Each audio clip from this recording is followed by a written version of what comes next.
What up, Pittsburgh Steelers fans? Matty P here with another episode of Steelers War Room on Steelers Touching Under. Our War Room series is focused on putting in the minds of Omar Khan, Andy Weidel, and Mike Tomlin and the rest of the Steelers front office as they look to put together a winning roster in 2024 and beyond, and hopefully a roster that can compete for a 7th Lombardi trophy.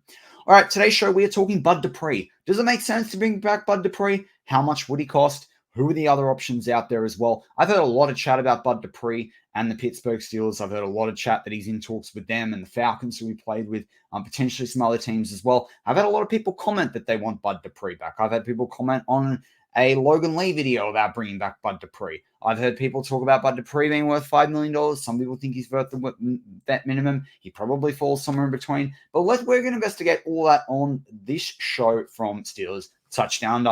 Why I think of it, if you like this show during any of it, please hit that like button. It tells me that you liking that content and the style of content that we're doing, and I'll keep doing things that you like hearing. Secondly, if you're not a sub to us yet, that's when you're going to get all the alerts to our new videos. You're going to be able to get our alerts before we do live shows. You're going to be able to get a bunch of different things. It helps us as well as we grow and build. We're about 8 away from 500. So if you've listened to more than, if this is your first Steelers Touching Under and you want to subscribe, great. If it's not, if it's something if it's not your first one and you've watched 2 or 3 or 4 and you're not hit that sub button, that little bell icon below, think about doing that. Would love to get to 500 ASAP. That was our draft goal, and hopefully we can be there before training camp starts, and so we can hit our goal of 1,000 or more subs before the end of the season. All right, let's get into it. Bud Dupree. So it's important over the cap right now, and guys may have signed by the time this goes out, or they may have signed in the last 24, 36 hours. Sometimes over the cap takes a few days to generate things because they wait for contracts to be lodged with the NFL and for teams to make official announcements through their transactions. But if you search edge players right now on over the cap, these are the guys that are available based and sorted by their current average pay per year. Now, it might be different year on year, but obviously average is an average. Emmanuel Ogba's out up there. Really like him, but he's a defensive end in a 4-3. Yannick Ngakoue has been floating around. He's 29, so that's helpful towards him. Carl Lawson's around. He was paid $9 million last year. You've got Tyus Bowser from the Ravens, 29. He was paid 5.5. Jerry Hughes was probably done in the NFL. You got Charles Harris from the Lions. He got paid 3.5. Bud Dupree, Marquise Haynes, Rasheem Green, Romeo Okwara, Markus Golden, who obviously was with the Steelers last year, Shaq Lawson, Myjai Sanders, and you go down, we've got Bruce Irvin, who's probably too old to play for the Steelers at this point, Melvin Ingram, who we're obviously not going to bring back because he's a hostage, not a volunteer. Justin Houston's probably done, and again, he probably wants a lot of snaps. He has wanted that the last few contracts. Doesn't really make sense for the Steelers. So, obviously, I said we'll be talking about Bud Dupree. That's who we're going to talk about. But let's look at Bud Dupree first. Overall, he's played with the Steelers, the Titans, and Atlanta. He has recorded 53 sacks in his career. He has 305 tackles combined. He has an AD of 51 for those familiar with Pro Football Reference. He has had 90 quarterback hits in his career as well. Very, very experienced.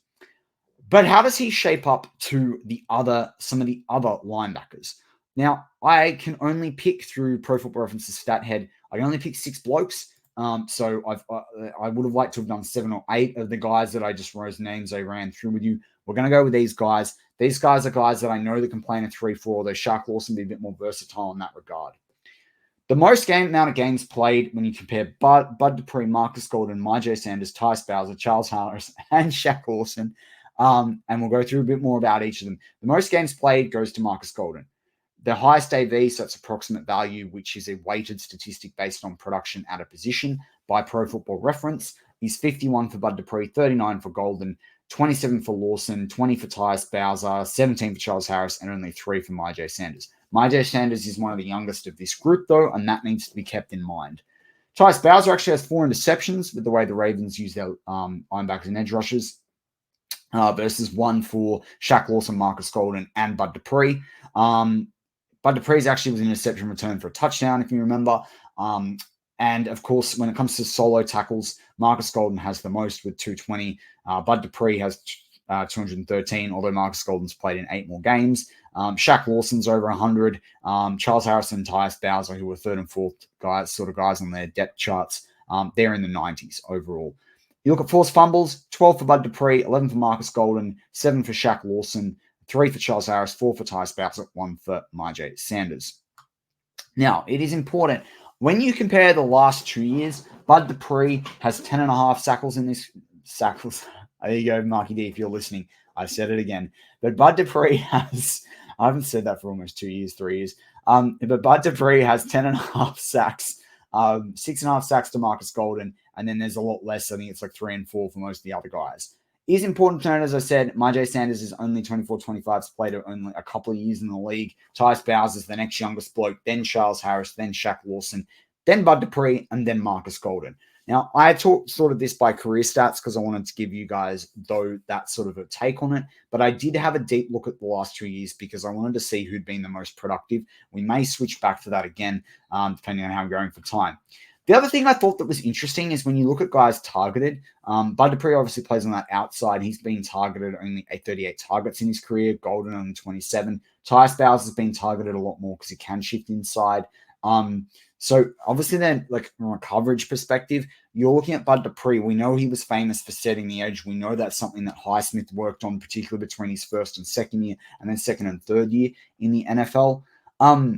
Missed tackles is actually what I really liked most when you look at Bud besides his sack number.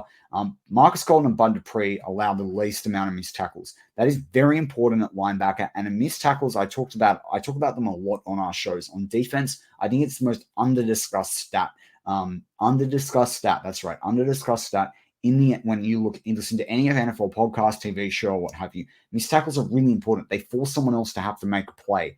You don't miss tackles, it allows people to do their job. It allows for less blown coverage, etc. Very important. Linebackers don't miss tackles. That's what springs for a large run, particularly if you are a player on an outside linebacker in a 3-4 that is there to set the edge. And Golden and Dupree do much better in this regard. But so does Charles Harris from a young guy's perspective. Bowser, that 13.6% is enough for me over the course of his career to think, I'd question that. The other interesting point when you compare these guys as potential alternatives to Bud Dupree, who is the most experienced, has produced the most amount of sacks, or the most experienced production-wise, but Markus Golden has played 8 more games. Defensive snaps over the course of their career, Bud Dupree's played 66.7%, Markus Golden 52%, but Markus Golden's often been the third linebacker in that rotation. I think he spent some time with injury during Arizona as well. If you look at special teams where the Steelers could use help, that's where a guy like a Charles Harris or a Tyus Bowser could be particularly beneficial for the Pittsburgh Steelers if they went down that route. The other guy that I wanted to look at and give you a bit of an X factor because I wasn't able to compare him because I couldn't fit that in. He's the second youngest guy if I did because Myjai Sanders is a little bit younger, and that is Rasheem Green. Now, Rasheem Green has played in Seattle, Houston, and last year in Chicago. The bloke has played a mix in 3-4s. He's about 6'5" and 250 pounds. This one has him at 6'4" and 279 pounds. It is kind of interesting where he would play if you do look at him in the NFL. But I kind of thought like that Pro Football Reference versus Over the Cap, the difference in sort of size with him. He just, to me, seemed like a versatile player, so I wanted to bring him up regardless of where he's weighing and what he's playing at right now. He has played beefed up and played D-line, but he's a guy that sort of struck me as, could the Steelers consider both Bud Dupree and Rasheem Green? But I'll just throw that guy out there because the guy is still available, and he can be very versatile for the Steelers' defensive line, and if he's sitting there available right now, the Steelers should be looking to bring him into camp. But I'm just throwing that one out there. Let's move back, though, to Bud Dupree. How much would Bud Dupree cost? Now, this is kind of interesting when you look overall at Bud Dupree where he sits. Last year, he earned $3 million. I've had people in comments say to me he's not going to earn less than what he earned last time with the Steelers. That's not true. The bloke is 31. The bloke is getting older. He is not going to be making $6 million plus a year. You could probably get Carl Lawson in that bucket. I didn't talk about Carl Lawson because I think he's more expensive than what the Steelers should pay for what really should be their fourth outside linebacker edge rusher. Because that person really should be sitting behind Nick Herbig, who they should be continuing to develop. But if you go to Bud Dupree, because that's who we're talking about mainly on today's show and bringing him back, bring back the Bud. Bud Dupree, obviously, with his contract, he's made a lot of money so far in his career, which is really good for him. But last year, he was paid $2.97 million. The way they'd rounded up, there might have been a roster bonus or something there that he ended up with the $30,000 more.